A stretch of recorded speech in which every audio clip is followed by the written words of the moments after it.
Perjanjian. Oh iya, kesepakatan kelas itu adalah kegiatan tentunya yang bersifat baik yang kamu harapkan terjadi atau ada di kelas 9H saat proses pembelajaran.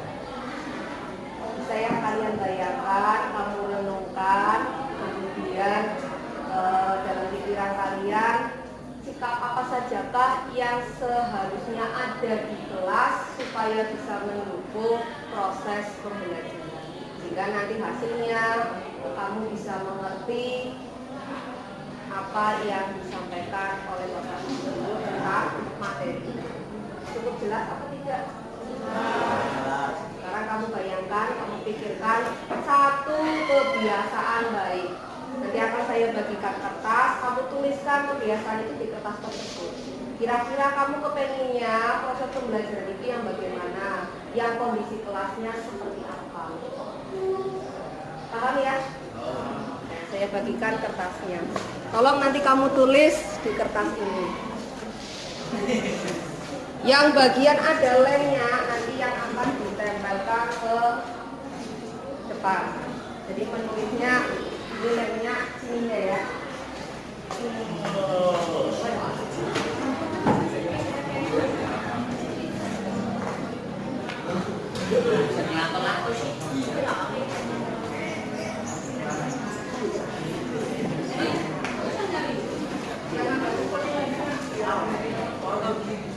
Kalau sudah selesai nanti langsung ke depan. Satu anak beli satu saja.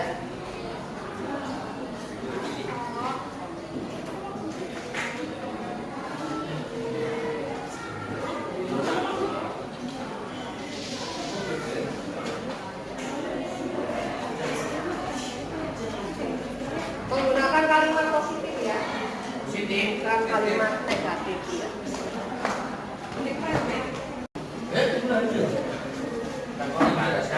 Iya.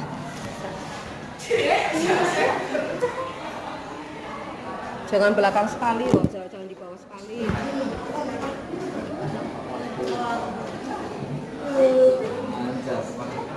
Mana saya tetap berenang ini.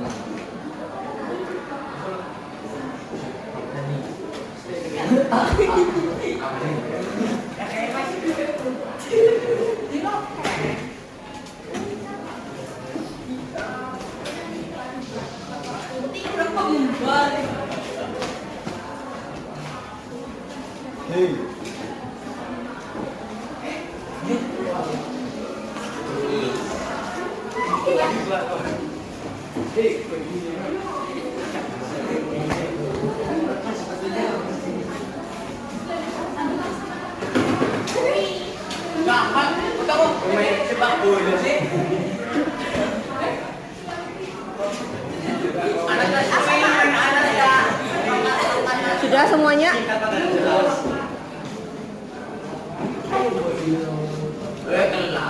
Oke, yang suaranya keras Diko maju dibacakan ke depan.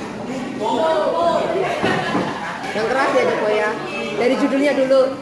Kesepakatan kelas 9H. Oke, yang pertama. Kelasnya bersih. Ya. 2. Berangkat tepat waktu. Oke. Berdoalah sebelum memulai pelajaran. Ya. Tenang dalam melaksanakan pembelajaran. Ya. Tidak keluar kelas saat jam kosong. Oke, lanjut. Saya ingin kelas ini selalu bersih. Oke. Berangkat ke sekolah tepat waktu. Ya. Selalu masuk jam pelajaran. Selalu masuk jam pelajaran. Ya, lanjut. Kelas bersih tanpa sampah. Ya. Saya ingin kelas 9 harus selalu bersih. Ya. Belajar dengan tertib dan disiplin. Oke. Saya ingin kelas ini bersih.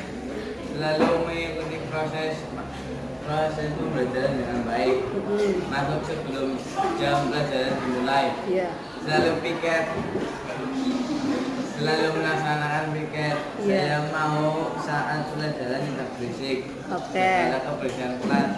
Saya ingin kelas ini saat pembelajaran langsung tidak berisik. Ya.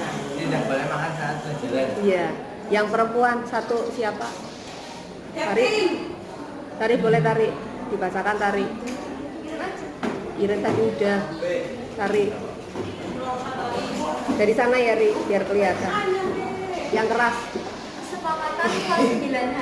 Iya. Saya ingin kelasnya bersih, Iya. tepat waktu, berdoalah sebelum memulai pelajaran, tenang dalam melaksanakan pembelajaran, tidak keluar kelas saat jam kosong. Saya ingin kelas ini selalu bersih, berangkat ke sekolah tepat waktu, selalu masuk jam pelajaran, kelas bersih tanpa sampah. Saya ingin kelas 9H selalu bersih, belajarlah dengan tertib dan disiplin. Saya ingin kelas ini bersih, selalu mengikuti proses pembelajaran dengan baik, masuk sebelum jam pelajaran dimulai, selalu piket, selalu melaksanakan piket. Saya mau saat pelajaran tidak berisik, jagalah kebersihan kelas. Saya ingin kelas ini saat pembelajaran berlangsung tidak berisik, tidak boleh makan saat pelajaran. Oke.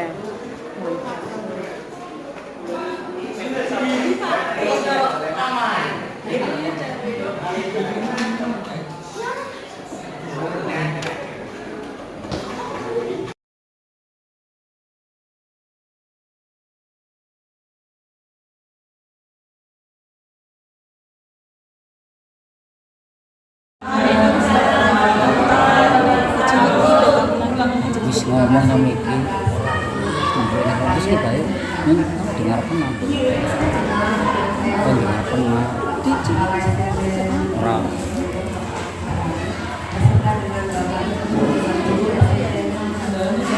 Ya, izinkan saya untuk sedikit berbagi tentang ilmu yang saya peroleh dari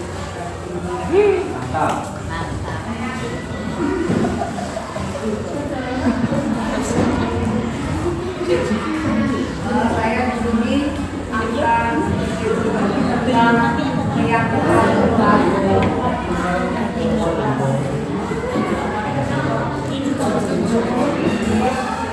Awali dari pertanyaan romantis, mengapa tidak peraturan saja, mengapa harus keyakinan Tuhan?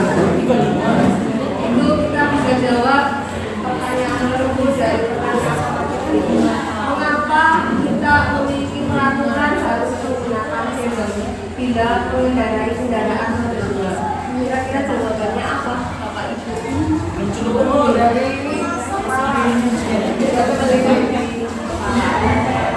keselamatan gitu, Bapak Ibu.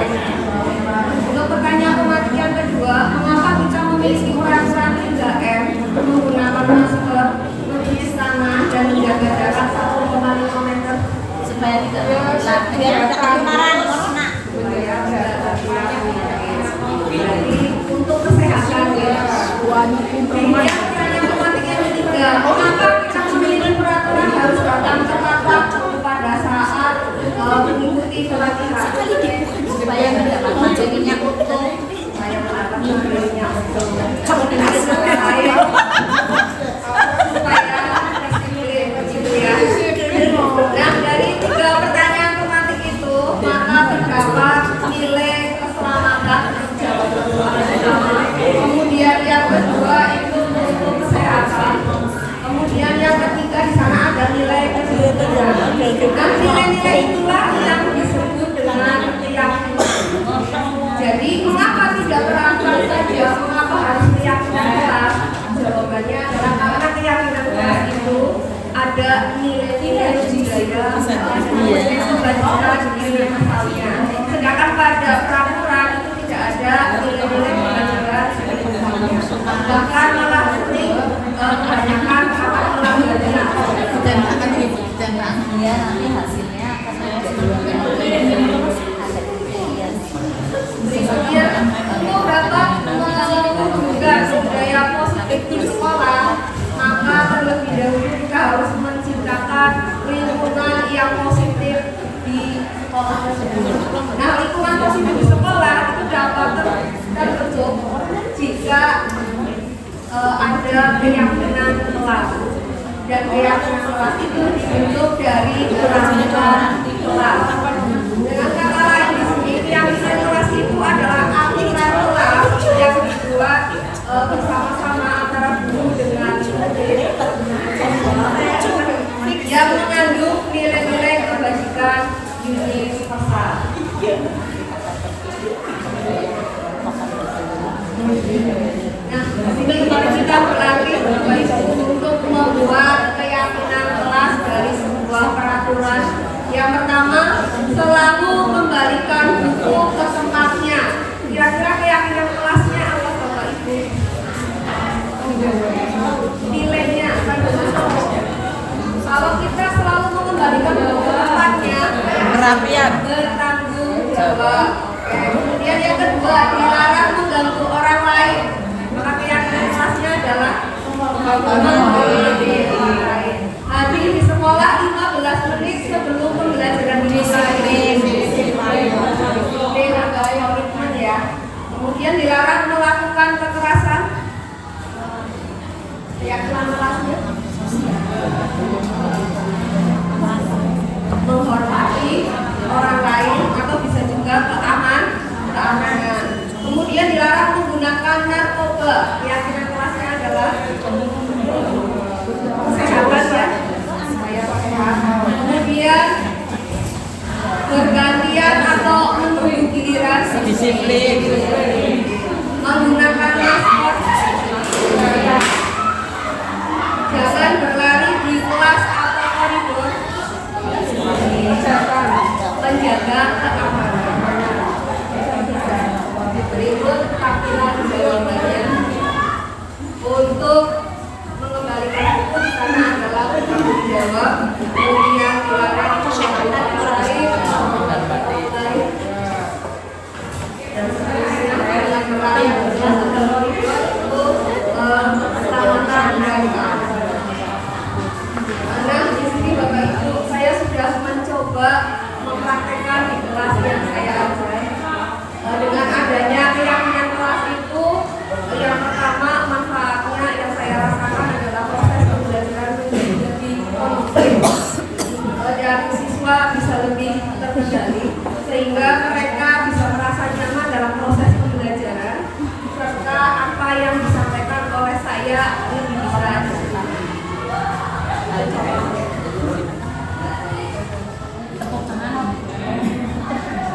Berikutnya adalah tentang kebutuhan dasar manusia dan dunia berkualitas. Kebutuhan dasar manusia itu ada 5. Yang pertama adalah kebutuhan untuk bertahan hidup, kemudian kebutuhan untuk kasih sayang dan rasa terima, yang ketiga kebutuhan untuk kesenangan, kemudian yang keempat kebutuhan kebebasan, dan yang kelima adalah kebutuhan penguasaan.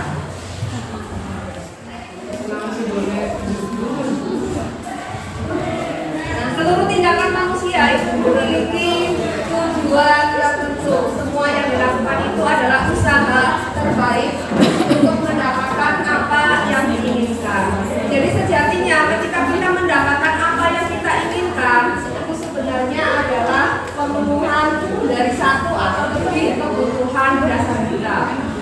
Kemudian apabila ada seorang murid yang melakukan suatu perbuatan yang bertentangan dengan nilai-nilai kebajikan ataupun melanggar peraturan, maka sebenarnya mereka sedang gagal memenuhi kebutuhan dasar mereka. Sehingga semisal kita sedang proses pembelajaran, kemudian ada beberapa siswa yang melanggar peraturan, bisa ramai di kelas, bermain di kelas, kemungkinan kita harus introspeksi diri. Mungkin proses pembelajaran yang kita laksanakan terlalu monoton, perlu inovasi yang lainnya. Saya kira hanya itu yang dapat saya sampaikan. Mudah-mudahan dan semoga bisa. Amin. Dan tentunya saya mohon maaf. Wassalamualaikum warahmatullahi